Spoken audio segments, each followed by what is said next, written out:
ഞാൻ ഇൻസ്റ്റിറ്റ്യൂട്ട് എടുത്തായിരുന്നു. അവിടെ അടുത്ത് മംഗലം സ്ഥലത്താണ്. ബേസിക്കലി ഒരു ഫോട്ടോഗ്രാഫറായിരുന്നു. മക്കള് 2 പേര്. മകനാപുരം റിഫൈനറി ജോലി ചെയ്യുന്നു. മകള് ഒരു സ്പെഷ്യൽ സ്കൂളാണ് പഠിക്കുന്നത്. ഭാര്യ ഹെൽത്ത് നേഴ്സാണ്. ഈ അവസരം എനിക്ക് കാണിച്ചു തന്നത് എന്റെ ഫ്രണ്ടായിട്ടുള്ള പ്രസാദായിരുന്നു. എനിക്ക് അവസരം യാത്രയിലേക്ക് കൊണ്ടുപോയത് ഈ ബിസിനസ് അവസരത്തിനെ എന്നെ നെഞ്ചോടെ ഏർപ്പിച്ചു. എന്നെ ഈ നിലയിലാക്കി എന്റെ പ്രിയപ്പെട്ട ആചാര്യയും എനിക്ക് ബിസിനസിന്റെ നല്ല സമയങ്ങൾ കൊണ്ട് എന്നെ ഉയർത്തിക്കൊണ്ടാണ് ഇന്ത്യയിൽ ഒരു കഴിവുണ്ടെന്ന് ബോധ്യപ്പെടുത്തി തന്നു. എന്നെ മുറുകെ പിടിക്കാൻ പ്രയത്നിച്ചു. മനോജ് സാറും ലതാ മേഡം ഇവർ നല്ല കൈവരിക്കുക. ഈ ബിസിനസ് അവസരം വരുന്നതിന് മുന്നേ ഞാനൊരു ഫോട്ടോഗ്രാഫറായിരുന്നു.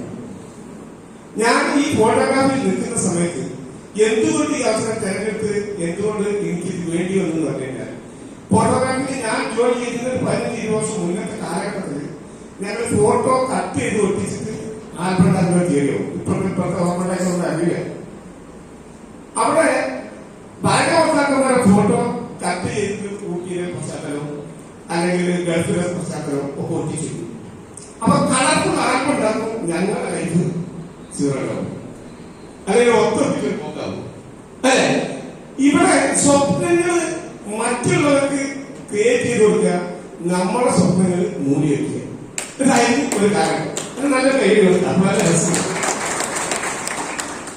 എന്നാൽ ഇവരുടെ കയ്യിൽ എത്തിയ സമയത്ത് ഇവരിന്റെ ഉള്ളിലുള്ള കഴിവുകളെ പ്രതീക്ഷിക്കാൻ ശ്രമം. എന്റെ ഉള്ളിൽ കിടക്കുന്ന സ്വപ്നങ്ങളെ കഴിവുകളെ ഇവർക്ക് കണ്ടെത്താൻ പറ്റി. ഇവർ അതിനെ 100 കൂട്ടി മിനുക്കി ഒരു പഴം പോലത്തെ രീതിയിലേക്ക് കൊണ്ടാണ്. നിന്നെ കൊണ്ട് കഴിയും എന്നുള്ളത് വീണ്ടും പറയാൻ തുടങ്ങിയപ്പോ എനിക്കും മനസ്സിലായി നിന്നെ കൊണ്ട് കഴിയും. ആ കഴിവ് ഈ ഇരിക്കുന്ന ആർക്കാണ് ഇല്ലാത്തത് എന്ന് നമ്മൾ ചിന്തിച്ചു. ഇവിടെ ഇരിക്കുന്ന 80 വയസ്സായാലും 90 വയസ്സായാലും ആർക്കാണെങ്കിലും ഇനിയും പ്രായം വിശ്വസിക്കുന്നുണ്ട്. കാരണം ഈ നിൽക്കുന്നത് എനിക്ക് 60 വയസ്സാണ്. ഞാൻ 60 വയസ്സിന്റെ പറയല്ല, നിങ്ങൾ 60 വയസ്സ് ചിന്തിക്കും വേണ്ട. ഒരു 30-35 വയസ്സിനപ്പുറം എനിക്കായില്ല. അതിന്റെ കുഴപ്പമല്ല, ഞാനത് അങ്ങനെ തന്നെ അല്ലെ. അത്യാവശ്യം കൈയടിക്കുന്നു അല്ലെ, കണ്ണൊക്കെ കാണിക്കില്ല. അത് ശരിയാണ്. ഞാൻ എന്തുകൊണ്ട് ഇങ്ങനെ പറയാൻ കാണിച്ചു കഴിഞ്ഞാൽ, ഇന്റെ കോളേജ് പഠിക്കുന്ന ചില അല്ലെങ്കിൽ മുഖം പഠിച്ചിരുന്ന ചില ആളുകൾക്ക് വേണ്ടി ഞാൻ പറയാൻ പറയുമ്പോ അവരെ ചിന്ത പലരെയും അവരുടെ ജീവിതം തന്നെ കഴിഞ്ഞിട്ടുള്ളതാണ്. ഇനി തെക്ക് ഭാഗത്ത് സ്ഥലമുണ്ടോ എന്നൊക്കെ നോക്കുന്ന ചിന്തയിലില്ല. പ്രൊഫഷണലിറ്റി എന്നെ സമയത്തുള്ള ജീവിതത്തിന്റെ പകുതി പോലും കടന്നിട്ട് ഞാൻ വിശ്വസിക്കുന്നുണ്ട്.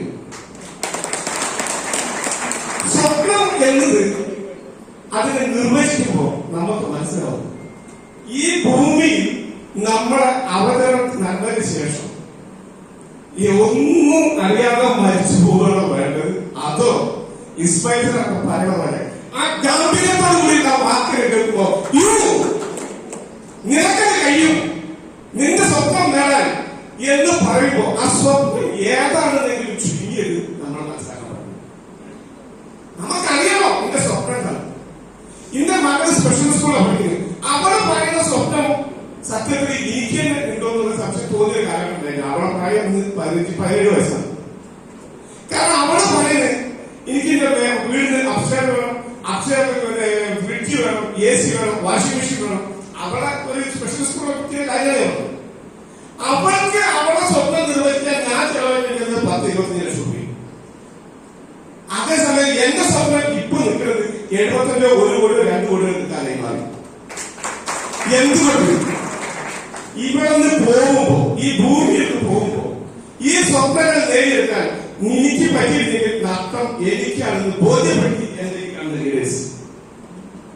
അവരെ മാർഗനിർദ്ദേശം കാണിച്ചു തന്ന് അവര് യാത്ര ചെയ്യുന്നത് അനുഭവം ഉണ്ടാക്കുന്ന ജോലിയിൽ നിന്ന് ലക്ഷറി വണ്ടിയിലേക്ക് പോയി എത്തി കാണിച്ചു തന്നു.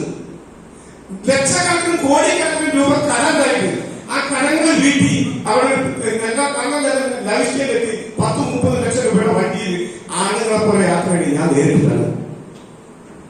എന്തുകൊണ്ട് ഈ ഇരിക്കുന്ന നമുക്ക് ഓരോരുത്തർക്കും ആ കണ്ണ് ഒരുമിച്ച് കൊടുത്തിട്ട് ലക്ഷങ്ങൾ വിലമതിക്കുന്ന വാഹനത്തിലും കോടികൾ വിലമതിക്കുന്ന ബാങ്ക് ബാലൻസ് ഉണ്ടായിക്കോട്ടെ നമുക്ക്. എന്തിന്റെ കുറവാണ് നമുക്കുള്ളത്? ഇതിനെ വല്ലാതെ അലട്ടിയിരുന്നു. ആ അലട്ടലാണ് ഇന്ന് ഇവിടെ എത്തിച്ചത്. നാളെ എത്താൻ പോകുന്ന എനിക്കറിയാം. ഈ വർഷം തന്നെ എത്തിച്ചാവണം ഇതിന്റെ ആശയം. അത് വെറും ആഗ്രഹമല്ല, അത് ലക്ഷ്യം.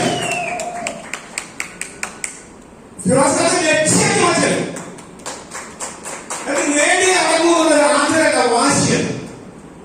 അതാണ് നമ്മൾ ഈ ഓരോരുത്തരുണ്ടാക്കുന്ന കാരണം.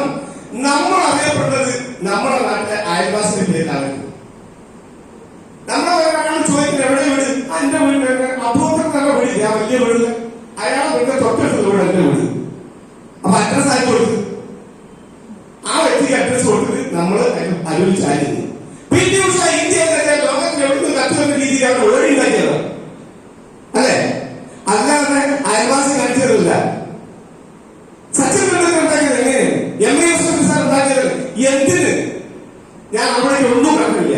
നമ്മൾക്ക് പ്രിയപ്പെട്ട രാജ്യം അദ്ദേഹം ഏത് സ്റ്റേജിലാണ് ഉണ്ടായിരുന്നതെന്നും അദ്ദേഹം എവിടെ വരെ എത്തിയെന്നുള്ളതും നമ്മൾ മനസ്സിലാക്കുമ്പോൾ ഡിസ്ട്രിബ്യൂട്ടർഷിപ്പിലൂടെ അല്ലെങ്കിൽ ആപ്പിന്റെ ഈ ബിസിനസ്സിലൂടെ ഉയരങ്ങളിലെത്താൻ തീരുമാനിച്ച നമ്മൾ ചിന്തിക്കണം, കേരളത്തിൽ ഇന്ത്യയിൽ എത്ര ITC-മാരുണ്ട്? അല്ലെ സാർ? ആ ITC ആവാനാണ് ഞാൻ ആഗ്രഹിക്കുന്നത്. കേരളത്തിൽ എത്ര ITC-മാരുണ്ട്? ആ ITC-മാർ ഇന്നത്തെ ലൈഫ് സ്റ്റൈൽ എന്താണ്? അവരെന്തായിരുന്നു ജീവിത രീതി? ആദ്യം ഇന്ന് അവർ ആ ലൈഫ് സ്റ്റൈൽ ആസ്വദിക്കുന്നത് അതെന്തുകൊണ്ട് എനിക്കും പറ്റില്ല, ഞാനും അതിലൊരു അംഗമാവും. അത് ഏത് വർഷം, ഏത് സമയം, ഇതാരും തീരുമാനിക്കണം. എത്ര ഡയമണ്ട് ഉണ്ട് ഇന്ത്യയിൽ, എത്ര ഡയമണ്ട് കേരളത്തിൽ? ഇത് നമ്മൾ നിശ്ചയിക്കും. അവരെന്താ ലൈഫ് സ്റ്റൈൽ എന്താണ്, അവരുടെ സമ്പാദ്യം എന്താണ്, അവരുടെ സെക്യൂരിറ്റി എന്താണ്? ഇത് ആര് മനസ്സിലാക്കണം? നമ്മൾ കാണുന്നത് മനസ്സിലാക്കണം. അതാണ് ലക്ഷ്യം. ഈ രീതിയിൽ ഒരു വ്യക്തിയും സ്വപ്നം സാക്ഷാത്കരിക്കാൻ പറ്റാത്ത പോലെ ലക്ഷ്യം മാത്രം ഓർമ്മിച്ചു.